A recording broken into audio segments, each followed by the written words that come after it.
Have you ever just stopped and wondered if the universe is running on some kind of grand repeating schedule? Well, according to the Bhagavad Gita, it absolutely is. So today, we're going to dive into this cosmic blueprint, not as some one-off creation event, but as this continuous, cyclical pursuit by God. I mean, just think about your own life, right? Every single day, we're all doing something. We've got our jobs, our families, things we're trying to achieve. We are always in motion, each of us playing our own unique part in this giant world. And that kind of begs the question, doesn't it? If we all have our roles to play, what exactly is God's role in this whole cosmic drama? Is it a hands-off approach, or is it something way more involved? Well, the Gita gives us a pretty profound answer, and it all starts with this massive cosmic cycle. Okay, so the first big idea to wrap our heads around is that God's work isn't a one-and-done deal. Nope.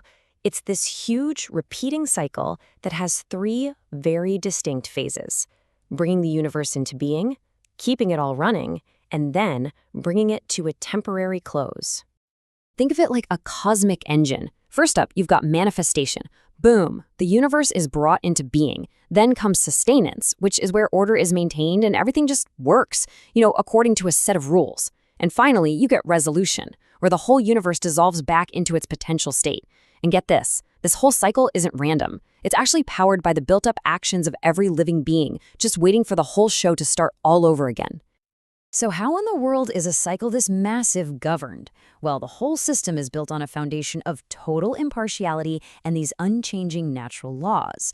This isn't about playing favorites, it's all about cause and effect, but on a cosmic scale. In this framework, God is like a neutral administrator.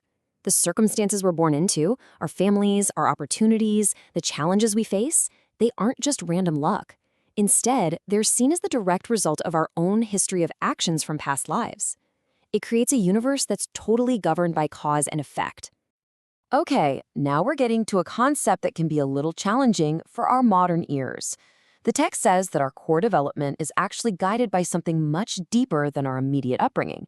The idea is that our essential nature, who we really are, unfolds based on its own internal blueprint, almost separate from the day-to-day influences of parents or our environment.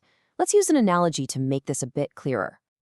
So the crucial point is this principle of inherent nature. It's actually pretty simple when you think about it. A mango seed has all the programming it needs to become a mango tree. It's never going to become an orange tree, right?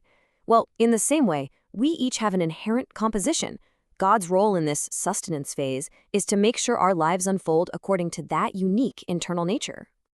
Now, to really understand this cosmic system, we need to look at the two sides of God's nature, as both the unseen, formless foundation of everything, and as the seen, manifested universe that we all experience every day. At the absolute core of it all is what's called Brahman. Now, this isn't a person or a thing. It's pure, unchanging, conscious reality that is the bedrock of everything. It's the silent, formless source from which everything comes. And what's really cool is how this giant cosmic cycle is mirrored in our own daily lives. When the universe goes into that state of resolution, it's compared to us going to sleep at night. And when the universe manifests all over again, it's just like us waking up in the morning to pick up right where we left off. It really suggests there's no final end, just a cyclical pause. So the big question is, how does something that's formless become the world of forms we see all around us? Well, this happens through something called the power of illusion. It's this divine creative energy that basically projects the entire universe of names, shapes, and objects out of that formless Brahman, making the unseen seen. Okay, we've been looking at this grand cosmic picture, but what does all of this really mean for us, as individuals? This is where everything shifts from the universal scale right down to the personal journey that each of us is on. So, according to this teaching, we are helplessly bound to this great big cycle. But why? Well, it mainly comes down to ignorance. Ignorance of our own true nature, which is actually one with that formless Brahman. Our built-up actions act like this powerful force that compels us into rebirth after rebirth, basically keeping us on this cosmic Ferris wheel. But here's the crucial difference. God, while running this whole show, isn't bound by it at all. And the reason is surprisingly simple: awareness. God is fully, completely aware of his or its true nature as the changeless, formless reality that's behind the entire cosmic performance. And that right there, that reveals the path to freedom. Ultimately, liberation isn't about escaping to some other place. It's all about a profound shift in knowledge.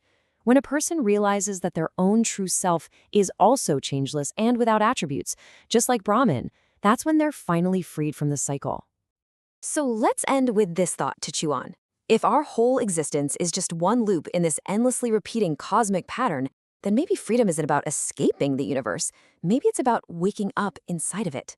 What would that kind of liberation even feel like in your own life? That's the ultimate question to ponder.